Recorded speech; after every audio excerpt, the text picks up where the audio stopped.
بسم اللہ الرحمن الرحیم الحمد للہ رب العالمین الرحمن الرحیم مالک یوم الدین ایاک نعبد و ایاک نستعین اہدنا الصراط المستقیم صراط الذین انعمت علیہم غیر المغضوب علیہم ولا الضالین۔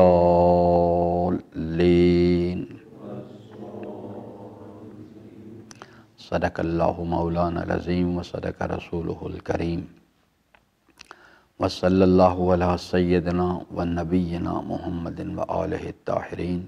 ربی اشرح لی صدری ویسر لی امری واحلل عقدۃ من لسانی یفقہوا قولی۔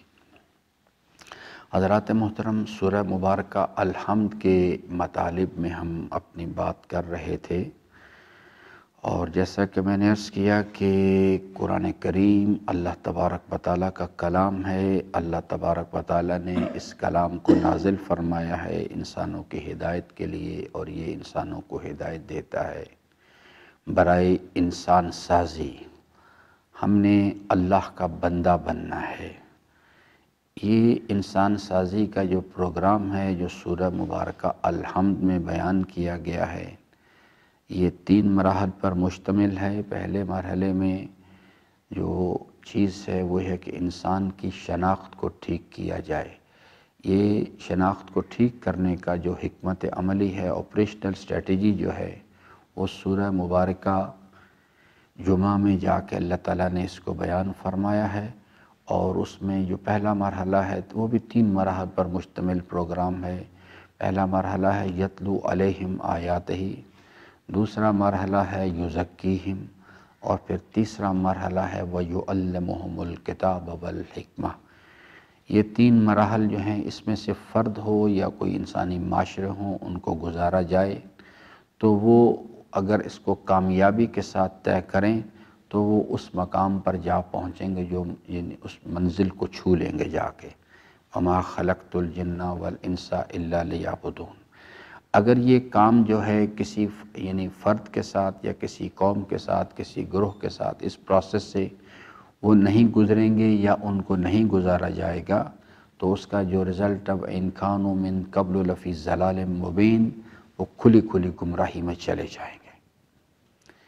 تو اس کا پہلا مرحلہ جو ہے وہ یہ ہے کہ شناخت کو ٹھیک کیا جائے اس کی، اور اس نظریے کے بارے میں آگاہی، اور اس کے بارے میں جو اس کا مفہوم ہے، اس کا یقین انسان کو اپنے اندر پیدا کرے، کیونکہ یہی مرحلہ ہے جو کہ اس وقت یعنی سب سے زیادہ پریشان کن ہے، کہ لوگوں کا جو اس نظریے پر یقین ہے وہ موجود نہیں۔ ایمان جسے کہتے، جو میں بار بار عرض کرتا ہوں کہ ایمان دور حاضر کا نہ ہونا سب سے بڑا المیہ ہے۔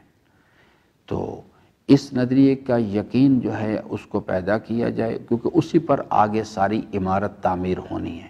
یہ جو یعنی پریکٹیکل بیہیویئر ہے، ایاک نعبد و ایاک نستعین، وہ اسی کی بدولت وجود میں آئے گا، اور اسی شناخت کی بدولت ہی اہدنا الصراط المستقیم کی انسان ایک آرزو اس کے پاس باقی رہے گی، اور وہ جو ہے باقی تمام چیزوں سے اپنے آپ کو دور کرے گا اس چیز کے لیے، ورنہ یہ چیز جو ہے یہ ممکن نہیں ہے۔ اس میں ہماری گفتگو جو تھی تیسرے مرحلے پر تھی کہ اہدنا الصراط المستقیم۔ ابتدائی طور پہ میں نے عرض کیا تھا کہ یہ سٹیٹمنٹ جو اس میں 3 چیزیں، اہدنا، صراط اور مستقیم، اور اس میں یہاں تک بھی اجمالی باتیں ہم نے کی۔ اب اس کا اگلا مرحلہ ہے کہ اللہ تعالیٰ نے اس کو واضح کیا ہے، اس کو بنیاد بنایا ہے، معیار۔ میں نے عرض کیا تھا کہ یہ جو جیسے سورہ مبارکہ عصر میں ہے کہ اللہ تبارک و تعالیٰ نے ایک عمومی قاعدہ اور کلیہ بیان کیا ہے، عمومی قاعدہ اور کلیہ جو ہے اس کو بیان کر دیا، اور اس کے بعد جو ہے کہا کہ یہ لوگ ہیں اہل فلاح، تمام لوگ باقی کوئی خسارے سے اپنے آپ کو نہیں بچا سکتا۔ 4 شرائط رکھ دیں، ایمان، اعمال صالحہ، وتواصوا بالحق اور وتواصوا بالصبر۔ کوئی رنگ، کوئی نسل، کوئی زمانہ، کوئی علاقہ ہو، یہ اصول چلے گا۔ اب باقی لوگ چونکہ گمراہی کے راستے بے پناہ ہیں، اس لیے ان کا کہا کہ استثناء میں اصول فلاح و کامیابی کا بیان کر دیا اور کہا باقی سب اہل خسارہ ہیں۔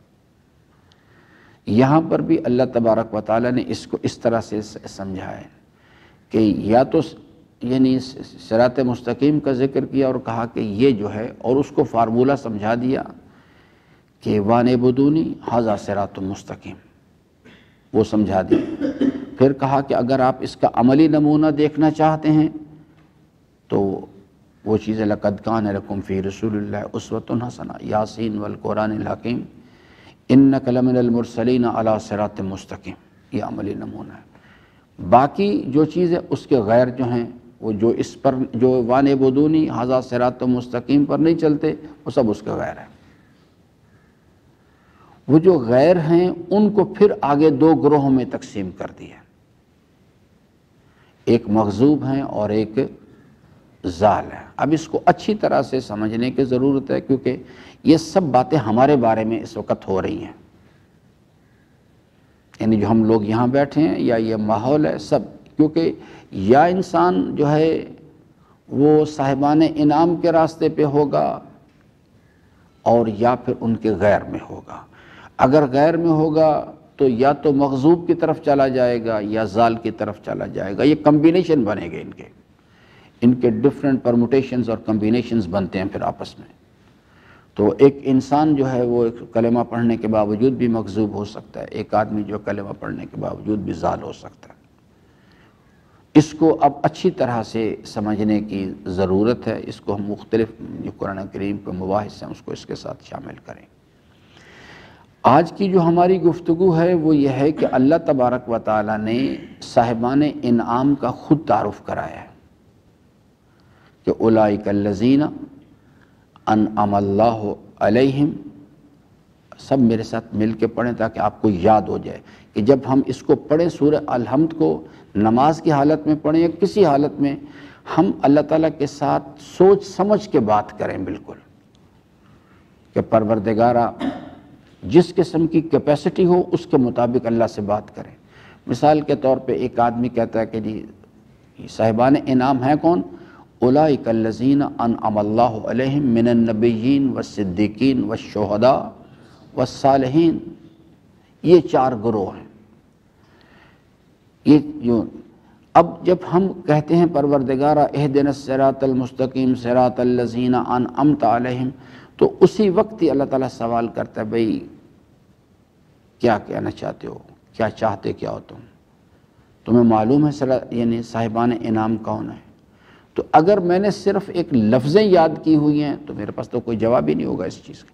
ہمیں سوچ سمجھ کے وہ اللہ تعالیٰ اگر یہ نہ کہے کہ چلو یہاں سے نکل جاؤ یہاں سے، تو کہے گا کہ جاؤ بھی پہلے جاؤ سبق یاد کر کے آؤ، پہلے بات سمجھ کے آؤ، کہنا کیا چاہتے ہو، کون سا صاحبان انعام میں سے صدیق یعنی انبیاء کا راستہ چاہتے ہو، صدیقین، شہداء، صالح، کیا چاہتے کیا ہو، ابراہیم کے راستے پہ چلنا چاہتے ہو، عیسیٰ ابن مریم کے راستے پہ چلنا چاہتے ہو، کیونکہ یہ سب کے سب اسی کی تفصیلات ہیں ساری۔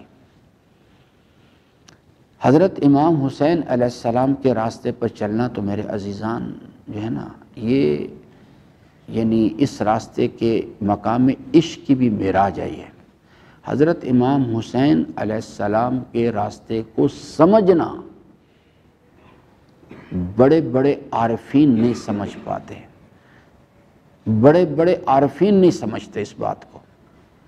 کربلا کو سمجھنا بڑا مشکل کام ہے۔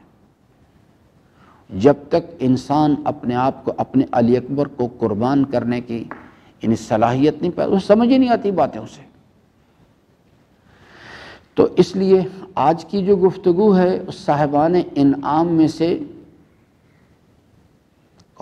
انعم اللہ علیہم من النبیین، انبیاء علیہ السلام۔ ایک سورہ مبارکہ ہے قرآن کریم میں اسی نام سے، اور اس کا کیا نام ہے؟ سورہ انبیاء۔ آئیے اس کو دیکھتے ہیں۔ اللہ اس میں سے صرف ایک آخری اس کا میں یہ کھلا، اب اس کو ہم اس میں سے میں مثالاً ہم ایک دو چیزیں لیں گے آنے والے کل میں اس پہ، لیکن ابھی میں صرف آپ کو ایک آیت اس میں سے سورہ مبارکہ انبیاء میں سورہ، تاکہ ہمیں سمجھ آ سکے کہ یہ جو اس آیہ کریم ہے صراط الذین انعمت علیہم، یہ ہم ان کے صراط کی بات کر رہے ہیں۔ یہاں پر صاحبان انعام کو ریفرنس کے طور پہ استعمال کیا گیا ہے۔ ہمارا تقاضا کیا ہے؟ صراط، ان کا جو صراط ہے وہ چاہیے۔ پہلے یہ تو پتہ لگے ان کا صراط ہے کیا، ٹھیک ہے جی۔ سورہ مبارکہ انبیاء، اس کا جناب شمارہ ہے 21۔ اگر میں کیونکہ نظر میری کافی کمزور ہو گئی، اس کا جو آیہ مبارکہ نمبر ہے وہ 90،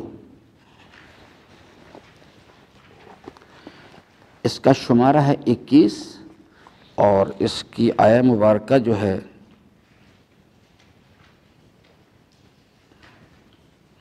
وہ ہے 90۔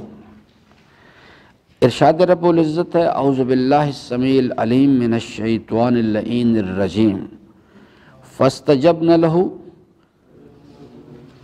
ووهبنا له یحییٰ واصلحنا له زوجہ انہم کانوا یسارعون فی الخیرات ویدعوننا رغبا ورہبا وَكَانُوا لَنَا خَاشِعِينَ۔ اس آیہ کریمہ سے پہلے جو بحث آ رہی ہے اصل میں وہ بنیادی طور پہ مختلف پیغمبران کا، مختلف انبیاء کا اللہ تعالیٰ نے ذکر کیا ہے۔ اس آیہ مبارکہ نمبر 90 سے پہلے سورہ مبارکہ انبیاء میں مختلف پیغمبران کا ذکر کیا گیا۔ ہم من باب المثال اس میں سے بات کو سمجھنے کے لیے ایک دو پیغمبران کا تذکرہ لیں گے تاکہ ہمیں صراط مستقیم کی تشریح سمجھ آئے ذرا۔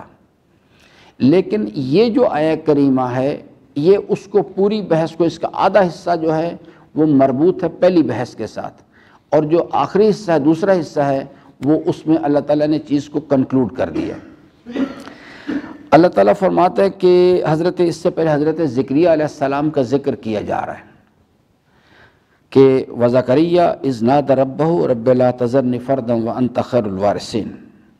حضرت ان انبیاء علیہ السلام میں سے حضرت زکریا علیہ السلام بھی ہیں، اور ان کا اللہ تعالیٰ نے ذکر فرمایا کہ ہم آپ کے سامنے ذکر، یعنی وزکریا، ہم آپ کے سامنے اپنے بندے زکریا کا بھی ذکر کرتے ہیں، اس کا بیہیویئر آپ کو بتاتے ہیں۔ اذ نادى ربہ، اس نے اپنے پروردگار کو پکارا، رب لا تذرنی فردا وانت خیر الوارثین، پروردگارہ تو مجھے تنہا نہ چھوڑ اور تو سب سے بہترین وارث ہے۔ جب یہ بحث آئے گی تو پھر میں اس کی بھی یعنی جزوی طور پر وضاحت عرض کروں گا۔ اللہ تعالیٰ فرماتا ہے کہ جب میرے بندے زکریا نے مجھے پکارا، مجھے آواز دی، مجھ سے فریاد کی، فاستجبنا لہ، پس ہم نے اس کی فریاد کو سنا اور اس کو قبول کیا، اور اس نے ہم سے چونکہ تقاضا کہ لا تذرنی فردا وانت خیر الوارثین، پروردگارہ تو مجھے تنہا نہ چھوڑ، تو ہم نے اس کو وَوَهَبْنَا لَهُ یحییٰ، ہم نے اس کو اپنی بارگاہ سے ایک فرزند عطا کیا، اس کا نام جو تھا وہ دوسرے مقام پر بھی جا کے اللہ تعالیٰ نے اس کو فرمایا وَنُبَشِّرُكَ بِغُلَامٍ اسمہ یحییٰ، کہ ہم آپ کو ایک فرزند کی بشارت دیتے ہیں اور اس کا نام ہم نے خود رکھا ہے۔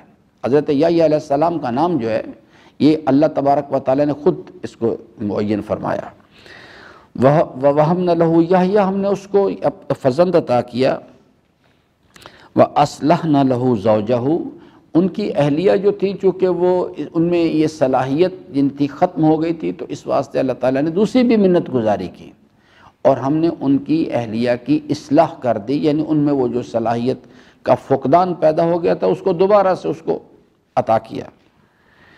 اچھا، اب یہاں سے جو اصل جو ہماری آج کی بحث ہے وہ شروع ہو گئی۔ انہم، یہ جو ہم جب کہتے ہیں ان کے کردار کا خلاصہ کیا ہے، یہ جو پیچھے پیغمبران کے ذکر آیا حضرت ابراہیم علیہ السلام والا نبینا و دیگر پیغمبران کا خلاصہ اس کا کیا، وہ کرتے کیا تھے، ان کی زندگی کا طرز عمل، دستور عمل کیا چیز تھے۔ انہم، وہ لوگ جو تھے، انہم کانوا یسارعون فی الخیرات، وہ کارہائے خیر میں جلدی کرنے والے لوگ تھے۔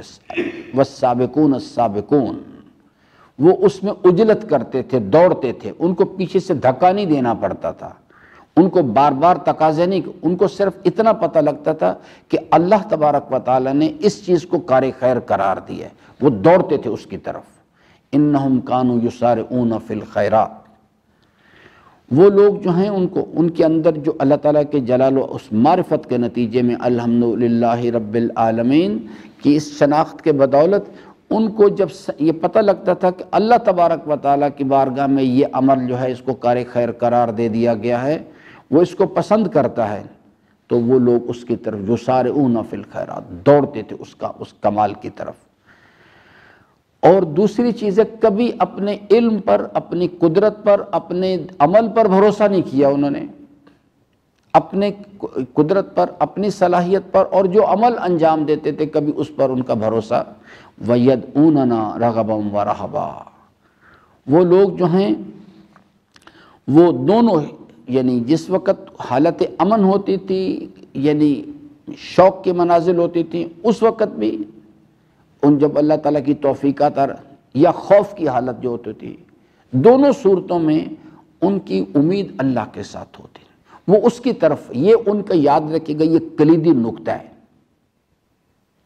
یسارعون فی الخیرات، اوپر سے شروع کریں آدم علیہ السلام علی نبینا سے، اپنے باپ سے، اور سرور کائنات سلام اللہ علیہ تک آ جائیں، اور جتنے بھی یہ اولیاء کرام ہیں ان کا جو خصوصیت ہے وہ یہی ہے، یہ یسارعون فی الخیرات، نیکی کے امور میں سبقت کرنے والے لوگ ہیں، جن کا سورہ واقعہ میں ذکر کیا گیا ہے، والسابقون السابقون اولئک المقربون، یہ نیکی میں جلدی کرنے۔ میں نے پھر عرض کروں گا، ان کو یہ کہنے کی ضرورت نہیں پڑتی، انہیں صرف ایک مرتبہ بتانا ہوتا ہے، بس ایک مرتبہ، یہ اللہ تعالیٰ اس کام کو پسند کرتا ہے، اس کام سے کو ناپسند کرتا ہے، بس ختم۔ ان کی وہ جو شناخت ہے کہ الحمدللہ رب العالمین، وہ شناخت، وہ یقین ان کو ڈرائیو کرتا ہے، یسارعون، وہ دوڑتے ہیں اس کام کے لیے، اس کام کو بجا لانے کے لیے۔ اور دوسری چیز جو ہے وہ یدعوننا، دعا، رغبا ورہبا، حالت شوق ہو، یعنی اللہ تعالیٰ کی رضا کی جنتیں ہوں یا اللہ تعالیٰ کی رضا کے حصول کا شوق ہو، اس کے لیے وہ عمل کر رہے ہوں، یا اللہ تعالیٰ کے جلال کا خوف ہو، دونوں صورتوں میں عمل وہ کرتے ہیں، لیکن عمل کے بعد اللہ کی بارگاہ کی طرف رجوع کرتے ہیں، اپنے عمل پر بھروسہ نہیں کرتے کبھی بھی، اپنے علم پر بھروسہ نہیں ہوتا، اپنی قدرت پر بھروسہ نہیں ہوتا، چاہے سلیمان نبی جیسا آدمی ہی کیوں نہ ہو کہ جس کے پاس اتنی بڑی بادشاہت تھی، ان کا بھی ذکر کیا گیا اسی کے اندر، یعنی وہ سارے کسی، یعنی سب کا جمع کا صیغہ اللہ تعالیٰ نے استعمال فرمایا، اور سب کے سب پیغمبران کا ذکر کیا، ان کو انبیاء قرار دیا گیا۔ یدعوننا رغبا ورہبا، سلیمان کی اتنی بڑی بادشاہت تھی، انسان، حیوانات، چرند، پرند، درند، جنات، ہوائیں، سب پر، لیکن اس کے باوجود عاجزی ہونی چاہیے ان کے پاس۔ یدعوننا رغبا ورہبا وَكَانُوا لَنَا خَاشِعِينَ، یہ تیسری چیز ہے، اور ہر وقت وہ ان حالت خضوع خشوع میں رہے۔ کبھی بھی وہ لوگ جو ہیں، جو اللہ تعالیٰ نے فرمائے نا کہ سواء علیہم انذرتہم ام لم تنذرہم لا یؤمنون انما تنذر من اتبع الذکر وخشی الرحمن بالغیب۔ یہ لوگ جنہوں نے ان کی اتباع کرنے، ان کے پاس بھی یہ ہونا چاہیے، وَكَانُوا لَنَا خَاشِعِينَ۔ یہ خضوع خشوع کہاں سے پیدا ہوتا ہے؟ اسی نظریے کا یقین، الحمدللہ رب العالمین، میرے پاس کوئی کمال ذاتی نہیں، سب کچھ اس کا دیا ہوا ہے، وہ میرے اوپر نگران ہے، مجھے لوٹ کے اس کی طرف جانا ہے، اور وہ مجھ سے پوچھے گا کہ جوانی کہاں صرف کر کے آئے ہو۔ وَكَانُوا لَنَا خَاشِعِينَ، اور وہ لوگ اللہ تعالیٰ فرماتا ہے ان کی پہلی خصوصیت کیا ہے؟ یسارعون فی الخیرات. دوسری خصوصیت کیا ہے؟ یدعوننا رغبا و رہبا. اور تیسری خصوصیت کیا ہے؟ کانوا لنا خاشعین. ان ہر وقت، یہ نہیں ہے کہ صرف کچھ مخصوص لمحات میں نماز کے وقت میں، ہر لمحہ کانو ان کے اندر دوام ہے اس کا کیفیت کے اندر. لنا خاشعین، وہ اللہ تعالیٰ کے جلال و جمال، اس کے حضور کے یقین کی بدولت ہر وقت وہ اللہ کی بارگاہ میں خضوع و خشوع کرتے ہیں. ہر لمحہ اللہ تعالیٰ کے حضور کا یقین ان کو اس خضوع و خشوع کی کیفیت میں رکھتا ہے. اس چیز کے لیے وہ لوگ جو تھے، یہ ہیں وہ بنیاد. جب ہم کہتے ہیں نا صراط الذین انعمت علیہم، تو اس سے مراد یہ ہے ان کا صراط. اصل میں ایک ہے حضرت ابراہیم علیہ السلام، ایک ہے حضرت موسیٰ علیہ السلام، یہ پرسنالٹیز ہیں. جیسے میں بار بار عرض کرتا ہوں، ایک ہے امام حسین علیہ السلام، ایک ہے حسینیت. امام حسین علیہ السلام ایک فرد ہے، حسینیت ایک کردار ہے. کردار کیا چیز ہے؟ یہ جو حسینیت ہے یہ صراط اصل میں، یعنی اشہد انک قد اقمت الصلاۃ آتیت الزکوٰۃ امرت بالمعروف ونہیت عن المنکر وآطعت اللہ ورسولہ حتی آتاک الیقین. یہ حسینیت ہے، یہ ہے اصل میں صراط. صراط یہ چیز ہے. جب ہم کہتے ہیں کہ پروردگارا اہدنا الصراط المستقیم صراط الذین انعمت علیہم، تو صاحبان انعام ریفرنس ہیں، اور مطلوب چیز مجھے کیا ہے؟ صراط. اور اس صراط کی تفصیل کیا ہے؟ یہ جو یہاں بیان کی گئی ہے. اللہ جس پروردگار نے یہ پورا نظام قائم کیا، وہ کہتا ہے میں تمہیں بتاتا ہوں صراط کیا چیز ہے. صاحبان انعام کا صراط کیا چیز ہے؟ ادھر ادھر کیا تلاش کرتے پھر رہے باتوں کو، اور میں تمہیں بتا دیتا ہوں، کیونکہ میں نے سارا نظام بنائی، یہ میرے بندے ہیں. تو اللہ تعالیٰ فرماتا ہے کہ انہم کانوا یسارعون فی الخیرات. ان کو دھکا نہیں دینا پڑتا، ان کو بار بار نہیں کہنا پڑتا اٹھو بھی نماز پڑھو چل کے. وہ فرماتے ہیں مومن، حضرت فرماتے ہیں مومن جو ہے جب تک مسجد سے دور رہتا حالت اضطراب میں رہتا ہے. کب وقت آئے گا اپنے مالک کی بارگاہ میں لوٹوں گا. اور جب مسجد آ جاتا ہے مصلی نہ، تو سکون آ جاتا ہے. منافق اس کے 180 ڈگری برعکس ہوتا ہے. فرماتے اول تو آنا ہی نہیں چاہتا. اگر مسجد آ جائے تو مسجد میں مومن مسجد میں آ کے سکون میں آتا ہے، منافق مسجد میں آ کے مضطرب ہوتا ہے. کب بھاگوں، نکلوں، دوڑوں یہاں سے، اس چیز کو. اور جب وہ مسجد سے نکل جاتا ہے تو حالت اطمینان میں آ جاتا ہے. تو انہم کانوا یسارعون فی الخیر. انہیں صرف یعنی ایک بات پتہ لگنی چاہیے کہ جس حی و قیوم پروردگار نے ہمیں پیدا کیا ہے وہ اس عمل کو پسند کرتا ہے. بس پھر وہ اپنی جوانی کو، اپنے ٹائم کو اس میں دوڑتے ہیں اس کی طرف، تاکہ اس کے ذریعے سے اپنے رب کو راضی کر. وَلْوَجَدْتُكَ أَهْلًا لِلْعِبَادَةِ. وہ سمجھتے ہیں کہ وہ اس کا اہل ہے کہ اس کی فرما برداری کی جائے، تو اس کی طرف دوڑتے ہیں. یہ سب چیزیں جو ہیں اس لیے سمجھائی گئی ہیں تاکہ میں اپنا محاسبہ کروں. میں یسارعون فی الخیرات میں سے ہوں یا میرا جی نہیں چاہتا کام کرنے کو، صرف ایک مجبوری ہے. اگر ایسا ہے تو اس کا مطلب ہے میں ان کا صاحبان انعام کے راستے کی جو میں نماز میں باتیں کر رہا ہوں، اہدنا الصراط المستقیم صراط الذین انعمت علیہم، وہ میرے اندر وہ صراط جو ہے صاحبان انعام کا اس کا شوق نہیں ہے. یہ اصل میں باتیں سمجھائی جا رہی ہیں. تو اللہ تعالیٰ فرماتے ہیں کہ یسارعون فی الخیرات. دوسری چیز ہے یدعوننا رغبا و رہبا، کہ وہ یعنی کبھی بھی اپنے عمل پر بھروسہ نہیں کرتے. وہ دوڑتے بھی ہیں، سب کچھ کرتے ہیں، لیکن اس کے باوجود بھی حالت امن ہو، حالت شوق ہو یا خوف کا عالم ہو، وہ جو ہے اپنے عمل کے اللہ سے توفیق طلب کرتے ہیں. اور چونکہ انہیں پتہ ہے کس چیز کا، کہ جس رب نے پیدا کیا اس نے کیا فرمایا، ادعونی استجب لکم وَإِذَا سَأَلَكَ عِبَادِي أَنِّي فَإِنِّي قَرِيبٌ أُجِيبُ دَعْوَةَ الدَّاعِ إِذَا دَعَانِ۔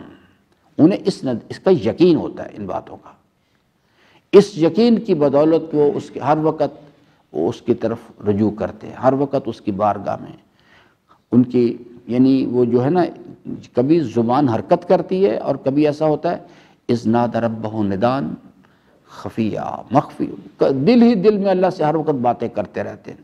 جو امیر المومنین نے خطبۃ المتقین میں فرمایا نا کہ وہ اہل تقوی جو ہیں وہ لوگ ہوتے ہیں کہ جو اپنے بدن کے لحاظ سے لوگوں کے درمیان ہوتے ہیں، چلتے ہیں پھرتے ہیں بات چیت کرتے ہیں، لیکن ان کی ارواح جو ہیں ملائے اعلیٰ کے ساتھ پیوست، ہر وقت اللہ کے حضور کا عالم ان کے اوپر طاری ہوتا ہے، ملائے اعلیٰ کے ساتھ پیوست ہوتی ہیں۔ اور حضرت نے آگے ارشاد فرمایا کہ اگر اللہ تبارک و تعالیٰ نے ایک وقت معین نہ کر دیا ہوتا کہ انہوں نے بہرحال ان بدنوں کے ساتھ، اپنے مادی بدن کے ساتھ انہوں نے مربوط رہنا ہے، منسلک رہنا ہے، حضرت فرماتے ہیں تو وہ ان کے شوق کا، اللہ کے لقاء کے شوق کا یہ عالم ہوتا ہے کہ اگر اللہ نے وقت معین نہ کر دیا ہوتا تو وہ ان کی ارواح چشم زدن میں پرواز کرتی اور ملائے اعلیٰ کے ساتھ پیوست ہو جاتی جا کے۔ یہ ان کی کیفیات ہوتی ہیں۔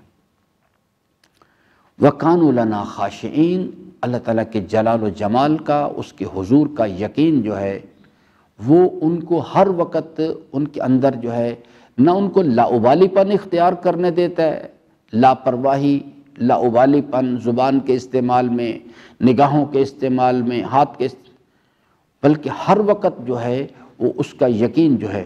اس کو اگر آپ مزید دیکھنا چاہیں اس چیز کو تو اللہ تعالیٰ نے جو فرمایا نا سورہ مبارکہ یونس آیہ مبارکہ نمبر 61 میں، اس کا یقین ان کے پاس ہر لمحہ رہتا ہے۔